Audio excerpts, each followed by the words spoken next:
소식 밝은 세상 대구 가톨릭 평화방송.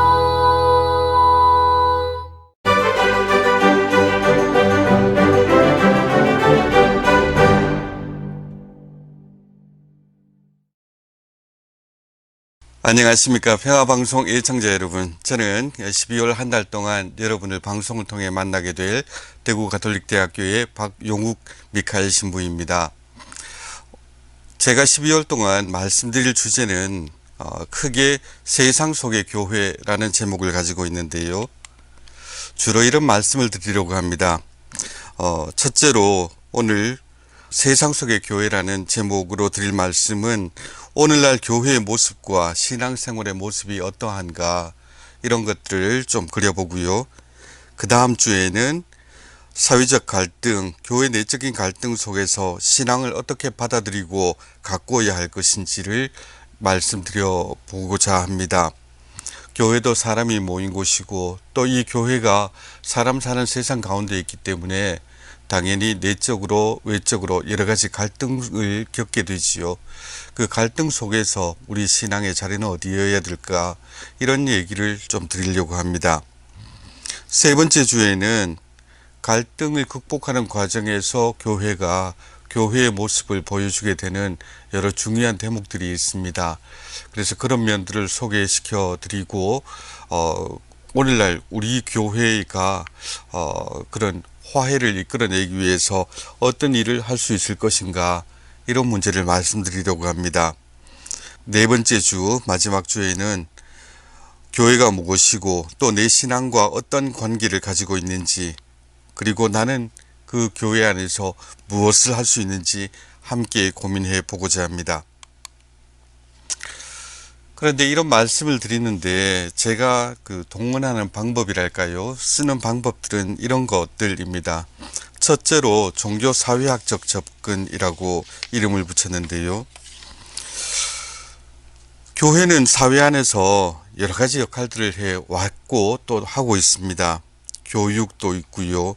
자선사업도 있고 또 교회 자체가 사회 통합에 기여하는 바가 있고 사회적 약자들에 대한 봉사, 그리고 생태 정의의 실현, 이런 여러 가지 일들을 가지고 있습니다. 그래서 이런 일들이 우리 사회 안에 어떤 영향을 미치고 있고 또 어떻게 가는 것이 바람직한가, 이런 것들을 이렇게 따져보는 것이 종교사회학적 접근이라 하겠습니다. 그러나 이것만으로는 교회의 모든 면을 또는 교회의 정수를 알기가 힘들죠. 왜냐하면 교회는 그 자체로 복지기관도 아니고 어떤 계도기관도 아니고 정치 집단도 아니고 이해 집단도 아니기 때문입니다. 교회는 그 모든 것을 뛰어넘는 독특한 차원을 가지고 있습니다. 무엇보다도 교회에 나오는 것은, 사람들이 성당을 찾게 되는 것은 그 안에서 하느님을 만난다는 것, 이것을 생각하기 때문이지, 다른 일들은 하느님을 만나는 일에 비교하면 조금 상대적으로 비중이 낮다 볼 수 있기 때문입니다. 그래서 종교적 또는 사회학적 접근만으로는 알 수 없는 교회의 정체성, 역할, 이런 것들을 신학적인 접근을 통해서 또 알아보고자 합니다. 그런데 이것만으로도 교회를 얘기하기에는 충분치 못한 것 같습니다. 왜냐하면 신학의 역사가 거의 1000년을 넘어섭니다.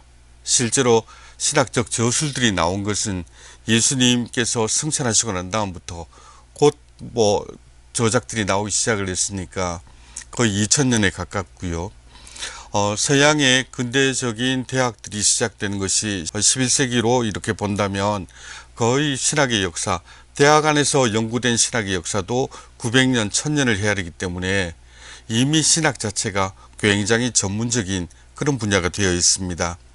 이런 전문적인 교회의 신학들을 여러분들한테 소개시켜 드리는 것은 이 짧은 4주의 기간 동안에는 너무 어려운 일이라, 그래서 이것만으로 알 수 없는 부분들을 저 역시 하나의 사목자로서, 한 사람의 사목자로서 이렇게 짚어보고 말씀드리려고 합니다.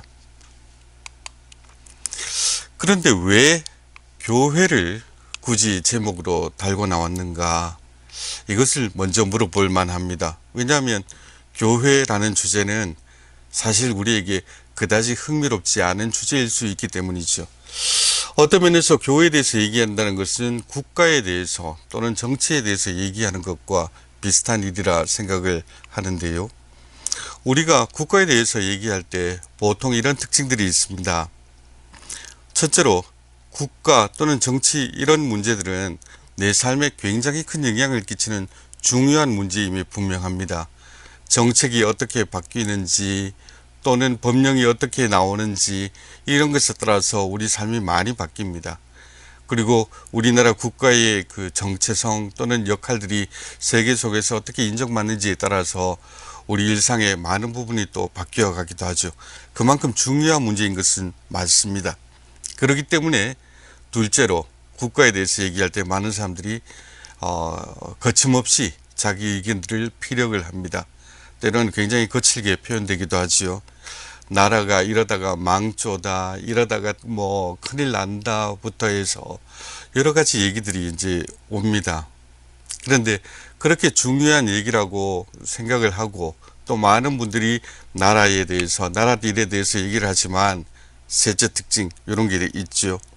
막상 그게 내 현실 속에서 그다지 절실하거나 와닿지는 않은 것 같은 모습을 보이기도 합니다. 모였다 하면 사람들은 정치에 대해서 얘기하고 국가에 대해서 얘기하지만 사실 그게 나의 실존적인 문제하고는 별로 관계없는 그런 경우가 숱하게 많죠. 당장 어제만 해도 그 수능 시험이 있었습니다. 많은 분들이 국가의 교육 정책에 대해서 또는 학벌 사회의 문제점에 대해서 지적을 하고 한국의 교육이 이래서는 안 된다 하지만 또는 이렇게 되어야 된다 하지만 실제로는 그것보다 더 영향을 미치는 게 바로 내 자녀가 당장 어제 시험에 몇 점을 받았는지 제 실력을 제대로 발휘했는지 이런 게 더 큰 문제겠지요. 한국의 교육 정책이 뭐 이런 모양 또는 저런 모양이 됐다 해서 머리를 싸매고 눕는 어머니들을 저는 본 적이 없습니다. 그런데 우리 애가 시험을 망치고 들어왔다. 그러면 사정이 완전히 달라지죠. 그래서 굉장히 중요한 문제임에도 불구하고 사실은 그것이 나한테 실존적으로 영향을 미친다. 그렇게 보기 어려운 점이 있다는 겁니다. 그리고 또 다른 특징 이런 것들이 있죠. 우리가 이제 국가나 또는 정치, 정책에 대해서 부정적인 얘기를 들을 때마다 한편에서는 울고 싶은데 뺨 때리는 격이랄까요. 그런 심리가 작동을 하기도 합니다. 예컨대 누군가가 그 정치적인 부정을 저질렀다 또는 큰 잘못을 저질렀다, 나라의 정책이 어떻게 잘못됐다 이런 얘기를 할 때마다 어떤 면에서는 사람들이 내가 그러니까 이럴 수밖에 없지 뭐 이런 생각들을 하는 거지요.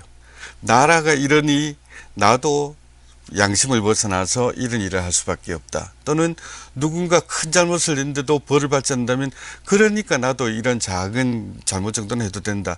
이런 식으로 그동안 못했던 것들을 이제 끄집어내 놓기도 하는 거죠.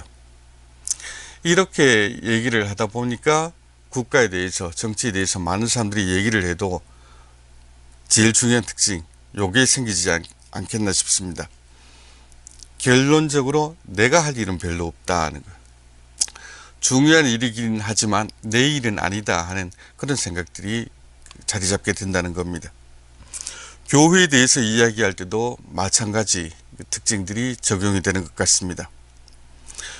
뭐 성당이 어떻더라, 뭐 가톨릭 교회가 어떻더라, 또는 뭐 신부님들이 어떻더라 이런 얘기들을 할 때 이런 것들이 내 신앙에도 중요한 영향을 미치는 문제인 것은 확실합니다. 왜냐하면 우리는 교회에 들어섬으로써 신앙생활을 시작하게 되고 교회 안에서 주로 신앙생활의 내용들을 채워가고 마지막 순간에는 교회에서 하느님 품으로 돌아가기 때문입니다. 굉장히 중요한 문제죠. 그렇기 때문에 누구나 입을 댑니다. 성당에 오면 누구나 이제 성당에 대해서 또는 교회가 이래야 된다, 저래야 된다, 또는 우리 리지온은 이렇게 가야 된다, 뭐 우리 단체는 저렇게 되지 말아야 된다, 이런 이야기들을 합니다. 그런데 그게 우리가 국가에 얘기할 때처럼 막상 내 현실 속에서 크게 와닿지 않는 문제인 징후일 수도 있습니다. 왜냐하면 교회가 어떻게 되거나 간에 가톨릭 교회가 사회적으로 존경을 받든지 아니면 비난을 받든지 사실 그게 내 신앙과는 크게 관계가 없는 문제일 수 있기 때문입니다. 예를 들어서 가톨릭 교회 안에 뛰어난 분들, 거룩한 성인들의 얘기를 들으면 아, 그런 분이 있구나, 그런 멋있는 분이 있구나, 또는 그런 훌륭한 삶을 산 분이 있구나 하고 자부심은 잠시 느낄지 몰라도 그것으로 내 삶을 직접 바꿔나가는 분들은 사실 그리 많지 않은 것 같습니다. 그 반대로 누군가가 가톨릭 교회의 얼굴에 먹칠을 하게 되는 경우에, 또는 가톨릭 교회의 실수가 잘못이 사회적으로 문제가 되는 경우에 잠시 흔들림은 있다 할지라도 그래도 어떡하겠습니까? 하느님을 만나러 가는 그 발걸음 자체를 보통은 이어갈 수밖에 없지요. 그래서 교회에 대한 큰 얘기들이 있지만 그 이야기들이 과연 내 삶에 얼마나 실존적인 의미를 지니는가, 이것은 좀 다르게 봐야 될 문제인 것 같습니다. 그뿐만 아니라 마치 국가에 대해서 얘기할 때처럼 교회에 대해서 얘기할 때도 여러 가지 부정적인 얘기가 나오면 그것이 울고 싶은 내 뺨 때리는 그런 역할을 해주기도 합니다. 그거 봐라, 교회가 이러니까, 성당이 이러니까, 그러니까 내가 냉담하지. 신부님이 어떠니까 내가 주일 미사를 빠질 수밖에 없지. 수녀님들이 아니면 다른 교부들이 이런 모습을 보여줬기 때문에 그 귀찮고 힘들었던 신앙생활 이제 좀 안 할 수 있지 않겠느냐, 이런 반응인 겁니다. 결론적으로 국가를 얘기할 때처럼 교회를 얘기할 때도, 그래서 이 모든 문제들이 주로 입 밖에 많이들 나오고 또 함께하는 얘기지만 결국은 그런 말을 하면서 내가 할 일은, 내가 바꿀 일은 잘 없게 되는 이런 현상들이 나타나는 것이죠. 그래서 교회에 대해서 얘기한다는 것이 오늘날 과연 여러분들한테 재미있는 주제일까, 흥미로운 일일까, 사실 뭐 그렇게 중요하게 여기지 않을 수도 있겠습니다. 그래도 우리는 교회 안에서 살고 있고 교회 안에서 하느님을 만나는 일들을 익숙하게 여기었기 때문에 한 번은 짚고 넘어가야 될 문제라 여러분들과 함께 이 교회에 대해서 생각을 해 보게 되었습니다. 최근에 그 여러 교우들을 만나 뵐 때마다 이런 질문을 해 봅니다. 이 코로나 사태 이후의 교회가 그 이전의 모습을 찾게 될 것인가, 다시 회복할 수 있을까? 제가 만나본 대부분의 교우들은 이런 얘기를 하셨습니다. 교회는 결코 이전의 위상을 다시 찾지 못할 것이다. 교우들뿐만 아니라 많은 신부님들도 또 그런 우려를 하고 계시지요.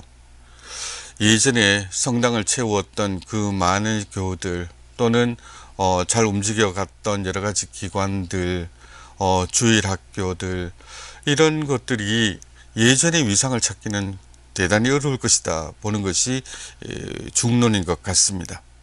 사실 이런 그 교회의 위기 내지는 위상의 추락은 이전부터 이미 진단되어 오던 것이기도 합니다. 그것을 드러내는 여러 가지 지표가 있었죠. 눈에 띄는 것 몇 가지만 말씀드리자면, 첫째로 사제, 수도자 성소가 점점 줄어가고 있습니다. 제가 신학교에 처음 들어갈 때만 해도 신학교의 전교생 숫자가 150명 그 정도는 됐던 것 같습니다. 물론 그때는 여러 교구가 함께 살기도 했습니다만 기본적으로 우리 교구의 제 동기 신부들만 해도 숫자가 제법 됩니다. 그런데 이제는 젊은 성소자를 찾아보기가 굉장히 어렵게 되었습니다. 수도자는 더하지요. 예전에 이제 본당마다 수녀님들이 있고 했다면 이제는 수녀님이 함께 하지 못하는 그런 본당들도 많고요.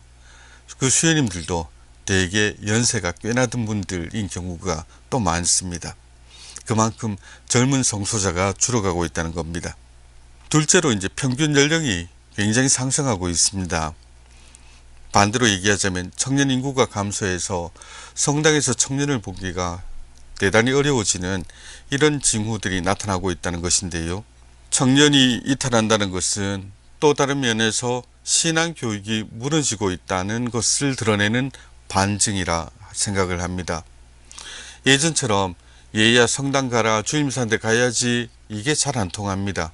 그리고 많은 부모님들이 그것을 자녀들에게 요구하지도 않고요. 학원은 보낼지언정 성당에 가는 것은 강요하지 않겠다, 이런 마음들을 갖고 있는 그런 부모님들도 많습니다. 그러다 보니 교회가 예전에 누렸던 위상들도 많이들 추락을 하고 있는데요. 교회가 하던 역할들이 이제 서서히 사라져가고 있습니다. 두드러진 문제 중에 하나는 성사에 대한 무관심이랄까요. 저도 학교에서 매주 학생들과 함께 미사를 드리고 이렇게 지내고 있습니다만, 미사를 할 때마다 참 안타까운 게 영성체를 하는 신자들의 숫자가 오히려 소수인 경우가 더 많습니다. 많은 교우들이 영성체를 멀리하고 고백성사는 더 힘든 일이죠. 고백성사 또는 판공성사, 이런 일들을 굉장히 부담스럽게 여기는 분들이 많습니다. 그뿐 아닙니다. 유아영세 내지는 세례 숫자도 이제 줄고 있고요. 견지는 신앙생활을 하다 보니 옆에서 하라 그 얘기를 들어서 하긴 합니다만, 그 기회가 그렇게 자주 오는 것도 아니고 그것을 왜 해야 되는지도 모르고, 또 견지를 통해서 삶이 어떻게 바뀌어야 되는지도 잘 모른 채로 넘어가는 그런 일들이 벌어집니다. 혼인 어떻습니까? 예전에 교우들은 교우들끼리 결혼해야 됐었고, 또 그 혼인 예식이 성당에서 이루어졌으니까 성당의 혼인이 거의 매주마다 열리기도 했습니다. 그러나 이제는 신자 가정이라도 혼인을 성당에서 하지 않고 밖에 나가서 하는 일들이 훨씬 많아졌지요. 성당에서는 간단하게 혼인 예식만 하고, 결혼이라고 본인들이 생각하는 부분들은 예식장이나 호텔을 빌려서 하는 경우들이 훨씬 많아졌습니다. 그 이유는 여러 가지가 있겠는데요. 오늘 일단 그렇게 넘어가겠습니다. 또 병자성사, 그러니까 내가 신체적으로 정신적으로 큰 어려움을 겪고 있을 때 교회의 도움을 바라는 그런 성사를 청하는 경우들도 점점 줄어가고 있고요. 장례 역시 마찬가지입니다. 성사는 아니지만 우리가 장례를 통해서 영원한 생명으로 넘어가는 그 시점에 교회가 이렇게 함께한다, 또 중요한 대목에서 하느님의 도움을 이렇게 청한다 하는 것들을 보여왔다면, 이제 장례마저도 성당을 기피하는 일들이 하나둘 생겨나고 있습니다. 결과적으로 생로병사와 같은 중요한 문제에 대해서 교회가 더 이상 개입할 수 있는 부분 또는 만나는 접점이 없어지고 있다는 겁니다. 이제 교회가 뭘 해야 될지, 어떤 일을 하고 있어야 될지, 이게 대단히 불투명해져 버렸습니다. 이런 와중에 코로나 위기가 우리에게 닥쳤습니다. 코로나 위기는 어떤 면에서 교회의 위기를 가속화하는 기폭제가 되어버렸습니다. 기폭제라는 것이 그렇죠. 폭약을 갖다가 아무리 장전해도 그것을 기폭시키는 장치가 없으면 일단 터지진 않습니다. 마치 그 폭탄처럼 우리 교회도 교회 안에 여러 가지 문제들 또는 어려움들을 차곡차곡 쌓아왔는지 모릅니다. 그리고 언젠가는 그것이 한 번은 터질 수밖에 없는 그런 상황이었는데, 코로나 사태가 마치 기폭제 역할을 하게 된 것은 아닐까 생각하게 합니다. 교회의 위기가 코로나 사태를 통해서 점점 더 뚜렷하게 우리 눈앞에 드러나고 있는데요. 그러면서 사람들이 누리고 있는 신앙생활의 모습조차 많이들 바뀝니다. 특별히 두드러지는 모습 두 가지를 말씀드리자면, 첫째는 많은 사람들이 내 신앙생활을 꾸려가는 데 있어서 굳이 교회에 매이지 않아도 되겠다 하는 생각들을 하게 되었습니다. 이제는 교회에 나가서 성당에 매주 아니면 매일 나가서 하던 그런 신앙생활이 아니라 내가 자유롭게 하느님을 만나고, 또는 더 거룩한 것, 더 이상의 것을 찾는 그런 인격적인 체험을 원하는 사람들이 늘고 있다는 겁니다. 어렵게 얘기할 필요가 없죠. 이 문제에 대해서는. 저희 학교에 가까운 한 교수님과 얘기를 하다가 나온 얘기였는데, 그 교수님은 이제 말하자면 구교우 집안입니다. 아주 성실하게 그동안 신앙생활을 해오셨고, 자녀들도 신앙 안에서 열심히 키우고 계셨습니다만, 그 교수님마저도 저한테 그런 얘기를 하세요. 신부님, 코로나 때문에 성당 안 가니까 너무 편합니다. 무슨 얘기인고 하니, 이전에는 성당에 이제 주일날 그 미사를 가자면, 미사 시작 적어도 한 2시간 전부터 식구들을 갖다가 준비를 시키고 옷 챙겨 입어라, 어떻게 해라 잔소리를 해가면서 성당 가자고 이제 함께 나서서, 그래서 성당에서 미사를 드리고 오기까지 3시간, 4시간이 걸렸는데, 지금은 미사 10분 전에, 평화방송 미사 시간 10분 전에 소파에 누워있다가 겨우 고개만 올려도, 몸만 일으켜도 미사하는 것을 볼 수 있다. 이게 너무 편하다는 거지요. 우습게 삼아 얘기한 부분도 있었습니다만, 성당에 물리적으로 이렇게 가지 않음으로써 얻게 되는 여러 가지 자유들이 생겼습니다. 그리고 그 자유의 맛을 한번 보고 나면 그것을 쉽게 버리기가 사실은 힘들죠. 성당에 꼭꼭 4시간을 바쳐야 하고, 또 거기서 여러 사람들 만나서 비거거림도 경험해야 되고, 또 성당에 가기 위해서 여러 가지 준비도 해야 되고, 그 많은 일들을 이제 내려놓을 수 있고, 그 시간에 차라리 딴 것들, 편한 일들을 할 수 있다. 이것들이 굉장히 이제 편리한 일로 다가오게 됐습니다. 또 한편으로 코로나 사태를 통해서 우리 마음들이 많이 이렇게 위축되고 힘을 잃어갔습니다. 그러니까 많은 사람들이 나를 챙기기에도 힘든 상황이 되어버렸습니다. 나 하나 먹고 살기에도 정말로 각박해지는 그런 세상이 지금 우리 눈앞에 펼쳐져 있지요. 그나마 월급 따박따박 들어오는 그런 직장인들은 형편이 좀 나은데, 자영업 하시는 분들 이런 경우에는 정말 하루를 버티는 것이 힘들 정도로 여유가 없습니다. 나 하나를 돌보기에도 힘든 판에 성당이 어떻게 될 것인지, 또는 교회가 어떻게 될 것인지, 이게 과연 눈에 들어오겠느냐, 그렇게 생각을 해 볼 수 있죠. 그러다 보니 이제 이 코로나 와중에 그동안 신앙생활에서 어려웠던 점들, 또는 교회에서 겪었던 여러 가지 일들이 마치 부메랑처럼 돌아와서 구체적으로 여러 가지 물음을 묻게 합니다. 예들을 좀 볼까요? 사람들은 이제 신앙에 대해서 얘기하면서 굳이 교회라는 조직 안에, 그런 제도 안에 들어가야 되느냐를 묻기 시작을 했습니다. 이미 서구 사회에서는 수십 년 전부터 나타난 변화이기도 한데요. 이런 표현들로 정리를 해볼 수 있겠습니다. 나는 종교를 갖지 않을 것이다. 내게 종교란 어떤 모임, 특정 교파를 가리키는 용어를 뜻할 따름이다. 나는 이런 것에 관심이 없다. 나는 하느님을 인격적으로 경험하는 것에만 관심이 있다.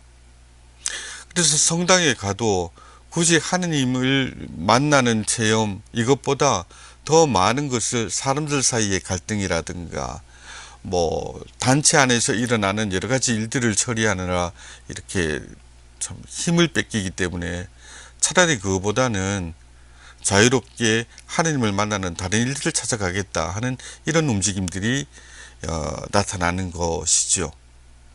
예컨대 저도 취미가 이제 산에 오르는 것입니다만, 우리가 그 높은 산에 올랐을 때 힘든 과정을 거쳐서 산봉우리에 올라서 저 밑에 세상을 발밑으로 보면서 그런 생각들을 하지 않습니까? 아, 저렇게 아웅다웅, 그리고 내가 작은 일에 삐지고 작은 일에 또 들뜨고 했던 것들, 그것이 정말로 아무것도 아니었구나, 보잘것없구나. 이렇게 그 높은 산 위에 올라와서 대자연 안에서 하느님은 정말 우리를 넘어서는 분, 위대한 분으로 내게 다가오고, 이 신비함, 거룩함의 체험, 이것이 정말 좋은 것이구나, 이런 것들을 알게 됩니다. 그런데 성당에 와서는 이제 그런 체험들이 부족할 수 있지요. 성당에 와서 북적거리는 사람들 속에서 여러 가지 분심 잡념들, 예컨대 미사를 하다가도 오만 잡념들이, 이제 오만 분심들이 다 들어올 수 있습니다. 앞자리에 있는 저 사람의 헤어스타일은 왜 저 모양인가, 그죠? 왜 저 사람들은 옷을 저렇게 입고 왔을까 뭐부터 해서 왜 저 사람은 얼굴에 저렇게 심술이 덕지덕지 붙은 그런 모습일까, 왜 신부님은 강론을 저렇게 지루하게 길게 하실까, 뭐 여러 가지 생각들이 납니다. 그러다 보면 이제 성당, 교회보다는 그냥 나만의 좋은 체험들, 이것들을 이제 바라게 되는 것이지요. 그런 면에서 최근에 많은 사람들에게 읽힌 베스트셀러 중에 하나입니다. 이런 책들이 이제 우리 손에 떨어지게 됐습니다.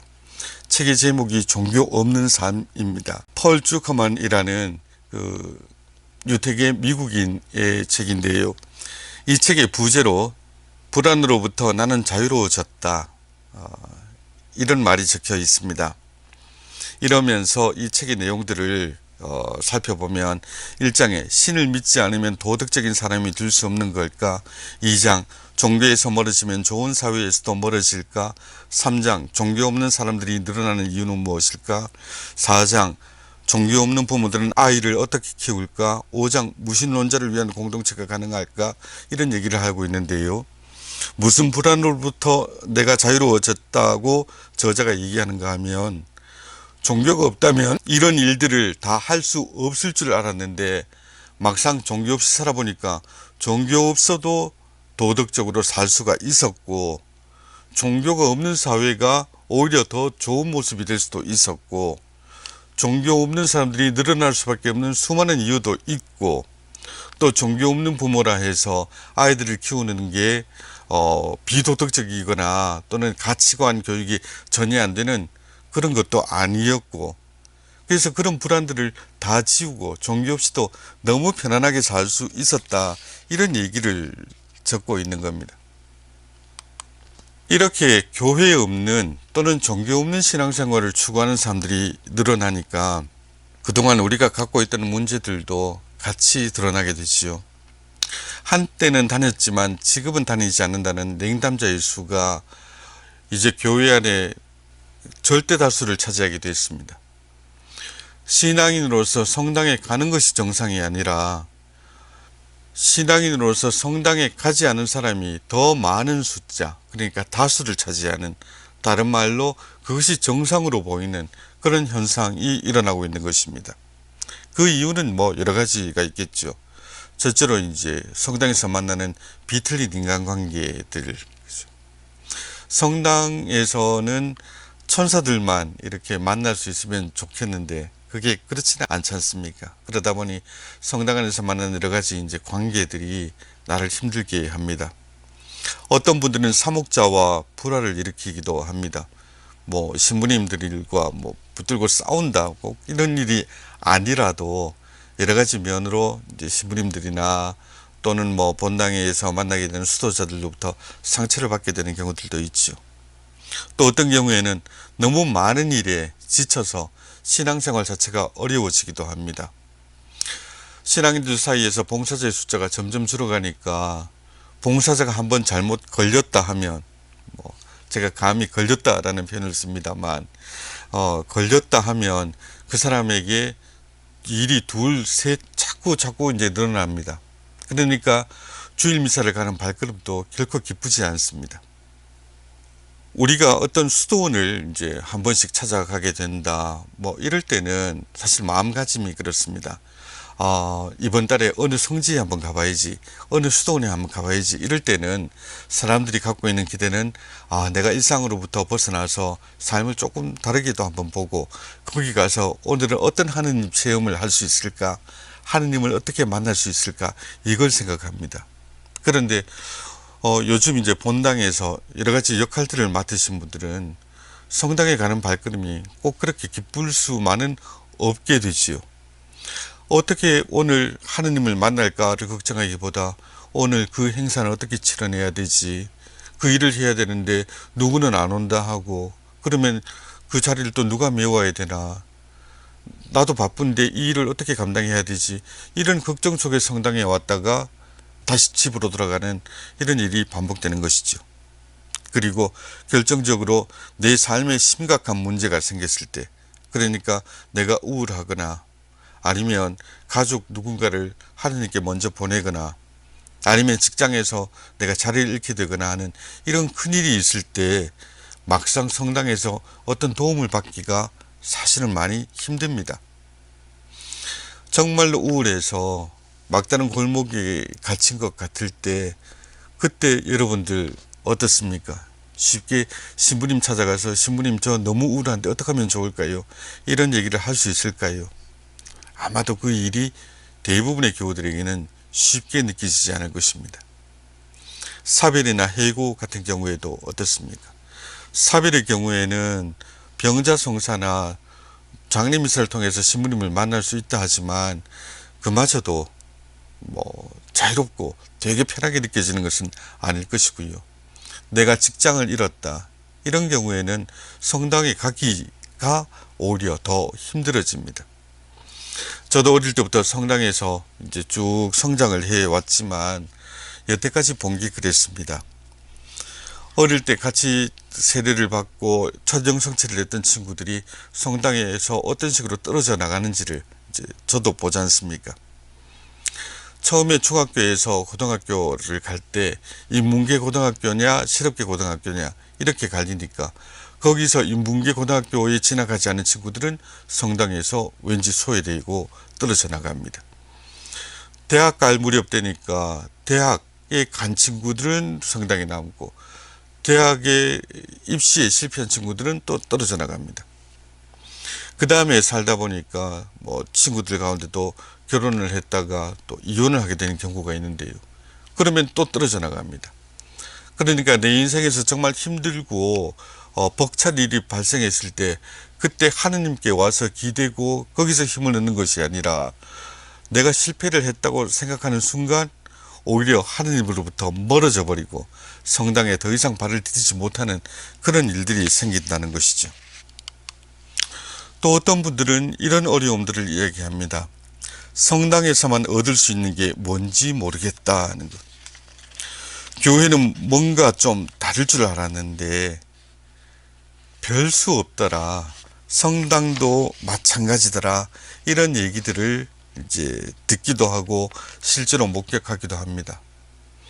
우리가 이제 영화라든가 소설이라든가 이런 데서 보게 되는 인자하고 언제나 용서해주고 자비로운 그런 신부님의 모습, 가령 레미제라블에 보이는 그 주교님처럼 은초대를 은쟁반을 훔쳐가도 용서해주는 그런 모습, 실제로는 보기 어렵습니다.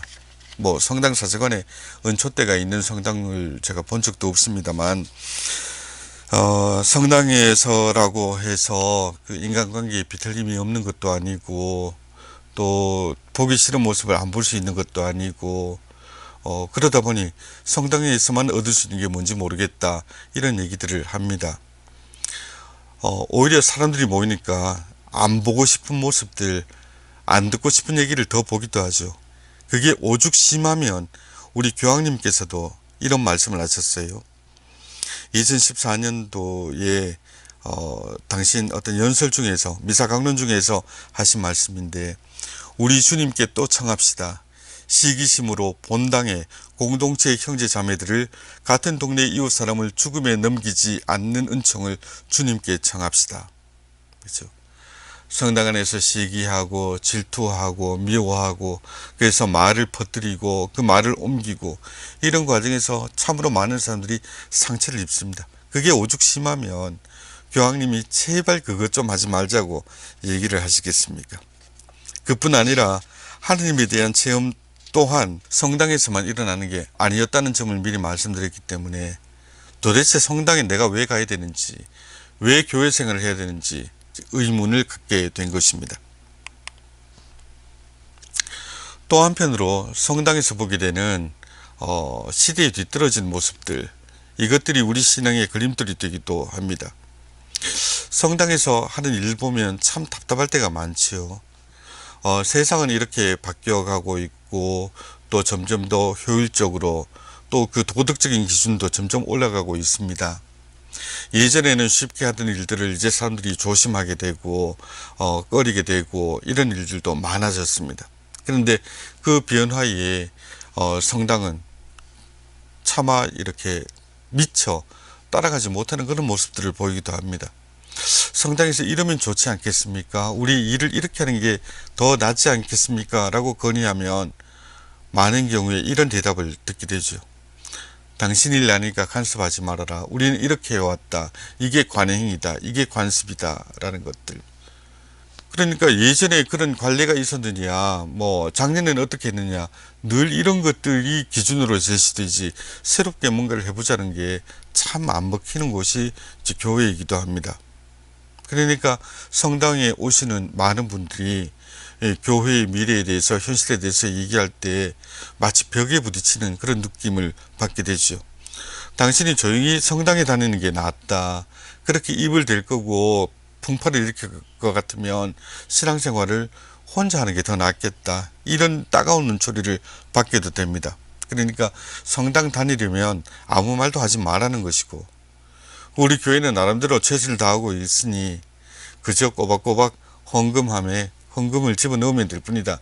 이런 식의 차가운 반응들을 느꼈다고 토로하는 교우들이 늘어가고 있습니다. 이런 문제를 뭉뚱그려서 단도직입적으로 짚어낸 진단을 하나 볼까요? 전임 교황이신 베네딕토 16세 교황께서는 왜 교회가 오늘날 세상으로부터 돌을 맞는가, 이 문제를 진단하면서 답을 3가지를 내놓으셨습니다. 첫째는 세상의 기준을 지나치게 따르기 때문이다 하는 것. 그렇죠. 우리가 교회 안에서 신앙생활을 하면서 이런 모습 흔히 봅니다. 성당도 그렇구나. 성당도 누군가 힘이 있다면, 또는 가진 게 많다면, 또는 명망 있는 분이라면 이렇게 대접받는구나. 그런 게 없다면 또 이렇게 무시되는구나. 이런 체험들을 합니다. 이러면 도대체 교회가 어떤 면에서 세상과 다르다 할 것인가? 거기서 이제 좌절하는 경우들이 생기죠. 교황님의 2번째 진단은 반대입니다. 세상의 기준을 너무 따르지 않기 때문에. 그러니까 세상이 점점 투명하게 되고 절차의 공정성을 따지고 보다 효율적으로 일해가고 이런 면들을 추구하는 데 비해서 우리 교회에는 아직도 많은 일들이 답답한 관행 속에서 이루어집니다. 아직도 뭔가를 현대화하자, 또 새롭게 하자면 그것이 완강한 저항에 부딪히는 경우들이 많습니다. 세상의 기준에 따르지 말아야 될 것은 따라가고, 따라야 할 것은 오히려 뒤처지는 이런 모습을 베네딕토 16세 교황께서는 이렇게 요약을 합니다. 3번째 진단인데요. 교회가 개인의 자유를 억압하는 세상의 다른 제도들과 별 다를 바가 없더라. 이것 때문에 교회가 돌을 맞는다라고 진단을 하신 것입니다. 그러면 그 대안은 무엇일까요? 우리가 어떻게 하면 이런 문제들을 극복을 할 수 있을까요? 그걸 제가 이 남은 시간 동안 말씀드릴 수 있다면 사실은 이 자리에서 여러분들에게 얘기를 하고 있지 않을 것입니다. 아마 성령께서 직접 오셔야 이 답을 얻을 수 있지 않을까 싶을 정도로 어렵고 큰 문제인데요. 이런 위기 속에서, 이런 어려움 속에서 우리가 어떤 마음이어야 될까에 대해서 흥미있는 책이 하나가 또 있습니다. 최근 몇 년 동안 이제 유럽 사회에서 베스트셀러가 된 책인데, 스위스의 아인시델른 수도원, 베네딕토 회의에 아인시델른 수도원이 있습니다. 거기에 총아바스였던 마르틴 베를렌이라는 수사신부님이 쓴 책입니다. 이 책이 많은 이들에게 읽혔습니다. 그런데 그 제목이 대단히 의미심장합니다. 제목이 독일말로 쭈슈펫, 우리말로는 너무 늦었다입니다. 사실은 너무 늦어버린 거예요. 이제는 교회가 어떤 장치를 마련해서 또는 어떤 재주를 부린다 해서 이 위기가 쉽게 극복이 되지 않을 단계라는 것을 먼저 얘기합니다. 실제로 교회가 어렵다, 교회가 위기다 얘기를 들으면 속이 달아올라가고 여러 가지 방법들을 찾는 경우들이 있습니다. 어떤 분들은 이것들을 이제 세상의 방법, 그러니까 경영을 합리화하고 효율적으로 만들고 각종 경영 기법을 끌고 오는 것으로 이제 답을 내놓으려고도 합니다. 기업이나 조직을 관리하기 위해서 여러 가지 경영 기법들이 있지 않습니까? 이것들을 갖다가 이제 옮겨오는 거지요. 뭐 360도 다면 평가 이런 것들을 인사에 도입한다거나 어떤 회계의 그 능률적인 그 운용을 위해서 어떠한 장치를 마련한다든가 교회 조직을 뭐 좀 더 내실 있게 가져가기 위해서 전문가들의 역할들을 만든다든가 이런 것들이 있습니다. 그러나 그런 것들이 우리에게 결정적인 답이 될 것 같지는 않습니다. 필요한 일이지만 그것이 교회의 본 모습을 찾는데 결정적인 답, 최종 해답이 될 것 같지는 않아요. 또 다른 분들은 또 다른 방면으로 접근하기도 합니다. 교회가 나가야 될 바를 장중한 신학적인 언어로 이렇게 얘기를 합니다. 성서에 교회가 어떻게 묘사되어 있고 어떻게 가야 될지 이런 것들이 나와 있으니까 이것들을 갖다가 제시함으로써 우리에게 당위들을 내놓는 거죠. 우리는 이래야 된다, 저래야 된다. 그 얘기들은 다양하게 펼쳐집니다. 크게 봐서 교회 전체를 놓고 하는 얘기일 수도 있고요. 교회가 세상의 소금이 되기 위해서, 세상의 빛이 되기 위해서 이런 일을 해야 되지 않느냐, 이런 얘기들이 있습니다. 또는 조금 작게 우리 본당 내지는 우리 기관 교회다운 모습을 갖기 위해서 구체적으로 이런 일을 해봅시다 하는 제안도 여러 가지 있습니다. 물론 필요한 일이고 좋은 것입니다. 그러나 그것도 이제 결정적인 답은 될 수가 없죠. 왜냐하면 이미 많은 사람들이 교회라는 제도를 떠나서도 신앙생활을 할 수 있겠다라고 생각을 하기 시작했고, 그 교회가 잘 된다는 것이 내 개인에게 어떤 의미인가, 이것을 물어보기 시작해버렸기 때문입니다. 그렇죠. 성당이 잘 된다 해서 그것이 나하고 무슨 상관인가? 이것은 국가가 잘 된다 해서 그게 나하고 무슨 상관인가? 이런 얘기와 좀 비슷한 면들이 있습니다. 우리나라가 뭐 세계 11위의 경제대국이 되었다 하더라도, 우리나라의 위상이 세계적으로 어느 정도에 올랐다 하더라도 당장 내 주머니에 들어있는 돈이 없고 내 생활이 힘들면 그게 뭔 관계가 있겠습니까? 마찬가지로 본당들이 어떻게 뭐 많이 늘어나고 더 좋은 집을 가지게 되고 교회의 여러 가지 기관들이 세상으로부터 좋은 평판을 받고 명성을 얻고 그렇다 한들 내가 하느님을 만나는 체험들이 부족하다면, 나한테 하느님은 여전히 뿌연 안개 속에 그분으로 남아있다면 그것이 무슨 소용이냐 말씀이죠. 또 어떤 분들은 이제 남의 탓을 하면서 대안을 찾기도 합니다. 그 남의 탓이라는 것은 신부님이 아니면 다른 교우들이 누군가가 영웅적으로 살아주기를 바라는 거지요. 왜 우리에게는 그 신앙의 영웅들 또는 그 위인들이 좀 있지 않습니까? 예컨대 우리 돌아가신 김수환 추기경이라든가, 그죠? 소독도에서 40년을 봉사하다가 편지 한 장만 남기고 오스트리아로 돌아갔던 두 수녀님 얘기라든가, 아니면 뭐 이태석 신부님의 얘기 같은 것들, 이런 걸 보면서 교회의 위상을 이제 높여주길 바랍니다. 그런 면에서 우리 본당 신부님도 또 뭐 우리 회장님도 다른 교우들도 영웅적으로 신앙을 사는 모습을 보여줘서 내 마음을 뜨겁게 해주고 사람들을 감동시켜 주기를 원합니다만, 그것은 어디까지나 남의 일이지요. 남이 그렇게 해주기를 바라는 것, 남이 그렇게 영웅적인 삶을 산다 해서 내 삶이 하나도 안 바뀌면 소용이 없는 것인데, 그런 면에서 그것이 해답은 아니라는 점은 또 분명한 것 같습니다. 그래서 이 마르틴 베를렌 신부는 늦었다라고 얘기를 하는 것이죠.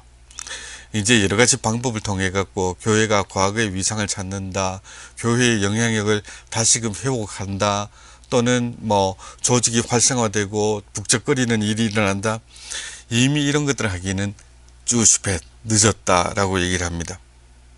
그러면 신부님이 이런 교회의 위기 앞에서 너무 늦었다, 이런 절망스러운 얘기, 실망스러운 얘기만 하고 있는 것인가 라고 궁금해 하실지 모르겠습니다. 사실 이 책이 하고자 하는 말은 너무 늦었으니까 포기하자, 교회를 떠나자 하는 게 아니라, 우리가 과거의 것들을 되살리기에는 너무 늦었지만 그렇기 때문에 오히려 이 위기 속에서 우리의 신앙을 새롭게 볼 희망을 얻게 되었다, 그 얘기를 하고 있습니다. 우리가 진지하게 나와 하느님과의 관계, 하느님과 이 세상과의 관계를 고민하고 또 숙고하고 실천할 수 있는 새로운 기회가 되었다는 얘기죠.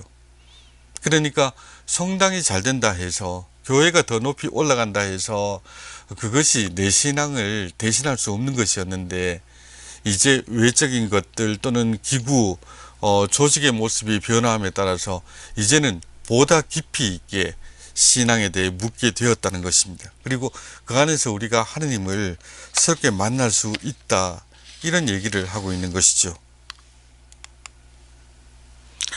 그런 면에서 우리가 지나온 그동안의 그 신앙의 양태랄까요, 모습들을 좀 돌이켜 볼 만도 합니다. 그동안 우리가 교회 얘기를 남의 얘기인 것처럼, 남의 일인 것처럼 이야기하고 그것을 내 문제로 받아들이지 못했던 것은, 어쩌면 그동안 많은 이들의 신앙이 개인의 치유라든가 개인의 시간, 개인의 취향, 뭐 이런 것으로 바뀌어 버렸기 때문이 아닌가, 이제 그런 말씀을 드리는 겁니다. 이제 사람들은 함께 뭔가를 해나간다는 것을 부담스러워 합니다. 밥도 혼밥, 술도 혼술, 이런 얘기들이 많아지지요. 사람들끼리 만나는 일들 자체가 줄어가고 있습니다. 그러니까 교회 생활도 당연히 더 버거워하고 있는데요. 그런 가운데서 보다 뚜렷하게 드러난 징후가 이런 것이었습니다. 그동안 우리는 신앙을 다분히 개인적인 것, 나의 것으로 여겼다는 것이죠. 내가 고통을 겪거나 내가 기쁨을 겪는 것도 그것은 근본적으로 나의 일입니다. 남들이 거기에 입을 대거나 간섭할 일이 아니라고 생각합니다. 남들이 어떻게 해줄 수 있는 일도 아니라고 생각합니다. 그러니까 누군가 어려운 일을 겪었다면, 힘든 일이 있다면 그것은 내가 해결해야 될 일이 되어버린 것이죠. 그리고 성당에서 얻고자 하는 것도 그런 고통들을 내가 신앙 안에서 어떻게 잘 이겨내서 어떻게 성공적인 사람이 되었는가, 여기에 다다르기를 목표로 삼게 되었습니다. 그래서 이제 성당에서 뭔가 긍정적이고 희망적인 얘기를 들으려고 한다면 주로 누군가의 성공담을 듣게 되죠. 저분이 저러저러한 힘든 일을 겪었는데 그걸 다 겪어내고 저렇게 잘 됐다더라, 그렇게 성공을 했다더라, 그런 지위를 얻게 됐고 얼마나 한 경제적인 성공을 얻었다더라, 이런 얘기를 듣습니다. 그리고 그런 행운이 나에게도 좀 이루어지기를 그렇게 바라는 마음 생깁니다.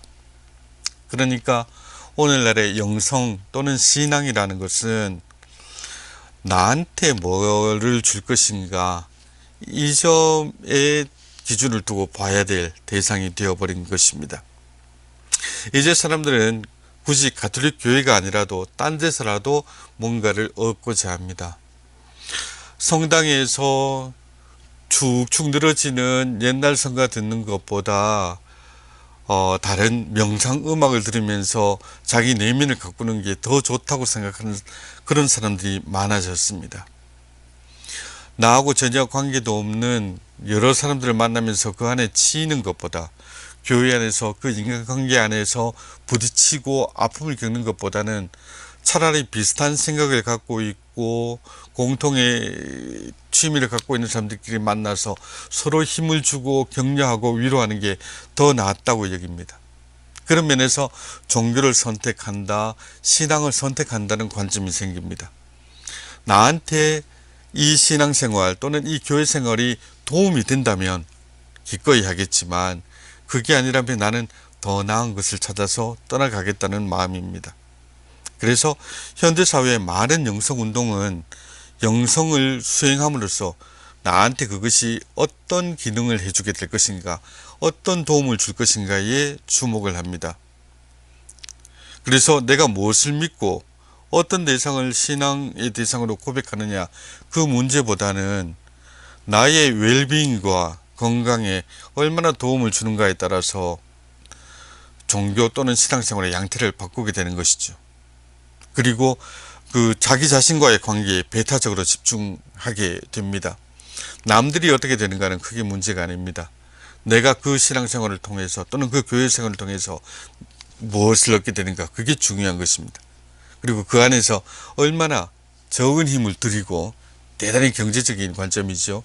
얼마나 적은 투자를 해서 더 큰 만족 내지는 더 큰 체험을 얻는가, 이게 이제 문제가 되는 것입니다. 이런 대중의 요구에 맞추어서 이제 영성들도 상품이 돼서 팔려나갑니다.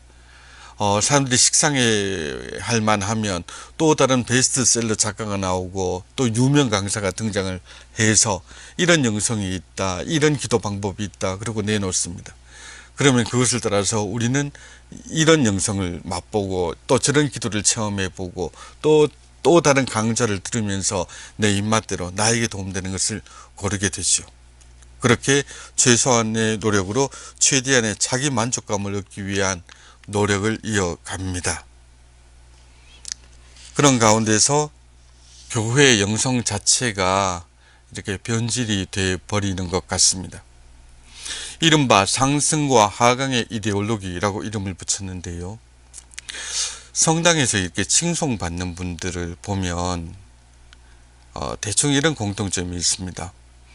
야, 저분이 저렇게 대단한 분인데, 그렇게 대단한 분인데도 참 너무나 겸손하셔서 자기를 낮추고 이렇게 사시더라. 참 멋있다. 나도 따라하고 싶다. 이런 얘기들을 가끔 듣지요. 신부님들을 볼 때도 뭐 마찬가지인 것 같습니다. 또는 뭐 교회 내의 어떤 지도자의 역할을 하는 분을 볼 때도 그렇습니다. 야, 저분이 뭐 어느 기업의 뭐이신데 어느 회장님이신데 그럼에도 불구하고 성당 와갖고 저렇게 겸손하게 뭘 하시네. 아니면은 저분은 뭐 어느 외국의 유수한 대학을 어떻게 뭐 잘 졸업을 하셔갖고 저런 위치인데도 불구하고 이렇게 하시네. 뭐 이런 것들요. 아니면 저분은 야, 성당 밖에서라면 뭐 떵떵거리실 분들이 참 성당 안에서 이렇게 참 좋은 모습을 보이시네, 이런 얘기들을 합니다. 그리고 그것이 신앙의 바람직한 예인 것처럼 많이들 얘기가 되죠. 그런데 그 얘기의 이면을 보자면 그렇습니다. 그렇게 예수님이 우리에게 가까이 오셨듯이 자기의 좋은 것들을 내려놓고 우리에게 다가오시는 그분이 놀랍다라고 얘기하는 데는, 그 이면에는 그렇게 내려놓기 위해서 더 높이 올라가야 된다는, 성공을 해야 된다는 전제가 깔려 있는 것입니다. 원래 겸손하고 가난한 사람이 성당 안에서 가난하고 겸손한 모습이라 해서 그걸 보고 별로 이렇게 칭송하는 사람들은 잘 없지요. 신부님들도 그렇지 않습니까? 아이고, 우리 신부님은 뭐 신부 안 됐으면 뭐 했을꼬, 저래 재주가 없어갖고 저렇게 인물이 없어갖고 장가나 갔겠나, 이런 얘기하면서 그런 분들한테 별로 존경스럽다고 얘기하는 경우를 못 봤습니다.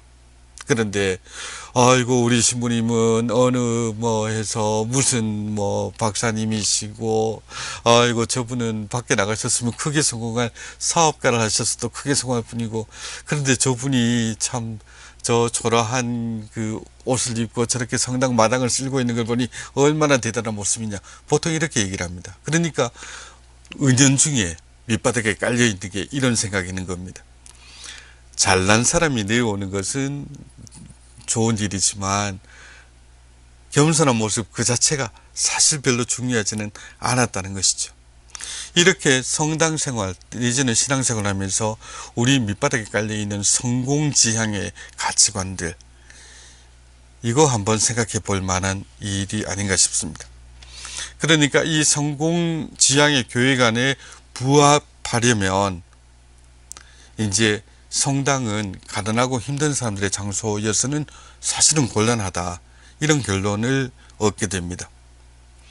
많은 사람들, 내지는 대부분의 사람들은 내가 거기 갔을 때 나를 이끌어 줄 수 있는 곳, 나보다 더 나은 사람이 있는 곳, 내가 뭔가 얻을 수 있는 곳, 이런 곳이기를 바랍니다. 뭐 대부분 그렇지 않습니까? 그죠? 나보다 잘난 사람들 모인데 내가 끼면 나도 좀 잘난 것 같고, 나도 좋아지는 것 같고, 그렇게 그 성공한 사람들의 무리에서 그 안에서 서로 겸손하고 예의 바르게 공손하게 만나고 이러면 더없이 좋은 공동체처럼 느껴집니다. 그런데 그 공동체 안에서 가난한 사람들, 힘든 사람들, 또 소외당한 사람들, 문제 있는 사람들, 이런 사람들을 만나면 그것이 오히려 나를 깎아먹는 것처럼 여기기도 합니다. 아주 가까운 예를 하나 들어서 그렇습니다. 제가 있던 어느 본당에서는, 어떤 본당에서는 그 본당이 좀 험한 지역이었습니다. 그러니까 이제 술에 취해서 노숙을 하는 사람들이 성당 주변에 꽤 있었어요. 그런데 그 본당에 미사를 하면 가끔은 그런 분들이 이제 겨울에 추위를 피해서 성당 안에 들어와서 성당 장의자에 누워 자는 경우들이 발생을 합니다. 근데 굉장히 제가 놀랐던 게, 그때 그 교우들, 제가 있었던 그 본당의 교우들 중에 누구도 그 노숙자들을 내쫓는다 이런 생각을 하질 않는 겁니다. 그게 되게 부럽기도 하고 놀랍기도 했습니다. 저분은 어떻게 저럴 수 있을까? 막상 미사 중에도 그 찌든 냄새들이라든가 그 코 고는 소리라든가 이런 것들이 전례에 몰입하는데 사실은 방해가 되었었거든요. 그럼에도 불구하고 교우들은 대안하게 미사를 같이 하고 이렇게 했습니다. 그분들이 갖고 있던 생각은 성당은 당연히 가난한 이들, 힘든 이들, 약하고 소외된 이들의 것이다. 그러니까 그들이 들어오는 것을 막을 수가 없다. 이런 것이었기 때문에 그렇습니다. 그런데 만일 오늘 우리 본당에서, 대구의 우리 본당에서 그런 모습을 보게 된다면 여러분들은 어떠실까요? 저 사람 좀 나가게 해달라고, 좀 미사한데 방해된다고, 여기는 당신 같은 사람 올 때가 아니라고 그렇게 얘기를 하진 않겠습니까? 그죠? 그래서 이런 이제 상승의 이데올로기를 갖고 있고 성공지향의 교회를 꿈꾸어왔던 우리의 신앙생활의 모습을 비추어 보면 예수님의 강생 그리고 부활 뭐 이런 얘기들은 사실 그 참 의미를 잃게 됩니다. 삼위일체론과 그리스도론의 상승과 하강은 하느님께서 우리와 똑같은 인간이 되셨다는 점을 밝히고 있지만, 우리는 그렇게 약한 이들과 똑같이 되고 하는 것, 이 자체를 사실은 별로 생각을 안 했던 겁니다. 우리는 어떻게 신앙생활을 하면서 하느님과 닮을 것인가, 어떻게 해서 사람들 안에 하느님을 만날 것인가를 고민하기보다 어떻게 하면 내가 그 신앙생활을 통해서 내적으로 뭔가를 얻어낼 것인가, 아까 말씀드렸던 것처럼 기능적인 모습들이죠. 아니면 어떻게 하면 내가 겸손으로 사람들을 감동시킬 수 있을 만큼 성공적인 위치를 차지하게 될 것인가, 또는 교회가 차지하게 될 것인가, 이 점들을 신경 써 왔다는 것입니다. 그래서 이제 오늘 이제 4주의 강의 중에서 첫 시간을 여러분들과 함께 이렇게 여러 가지 생각들을 해보게 됐는데, 앞으로 그 3주, 남은 3주 동안 이런 질문들을 계속 갖고 저와 함께 고민해 보시면 좋겠습니다. 첫째로, 내 신앙생활에 교회가 왜 중요한가? 그리고 내 신앙의 현주소는 어디인가? 그리고 교회는 어떠해야 하며 그 교회의 변화와 쇄신, 이런 것들이 남의 일로 그치지 않기 위해서는 그럼 나는 무엇을 해야 될 것인가? 이런 것들을 저와 함께 고민하면서 앞으로 이제 3주의 시간을 이렇게 함께 써 봤으면 좋겠습니다. 부족한 얘기를 무려 1시간에 걸쳐 들어주셔서 감사합니다. 오늘 강의는 이것으로 마치겠습니다. 감사합니다. 참 예수님, 대구 가톨릭 평화방송 이상재 가스톨 신부입니다. 기쁜 소식 밝은 세상 CPBC 대구 가톨릭 평화방송의 후원 회원이 되어 하느님 보시기에 아름다운 세상 함께 만들어 보면 어떨까요? 여러분의 거룩한 후원의 손길 기다립니다.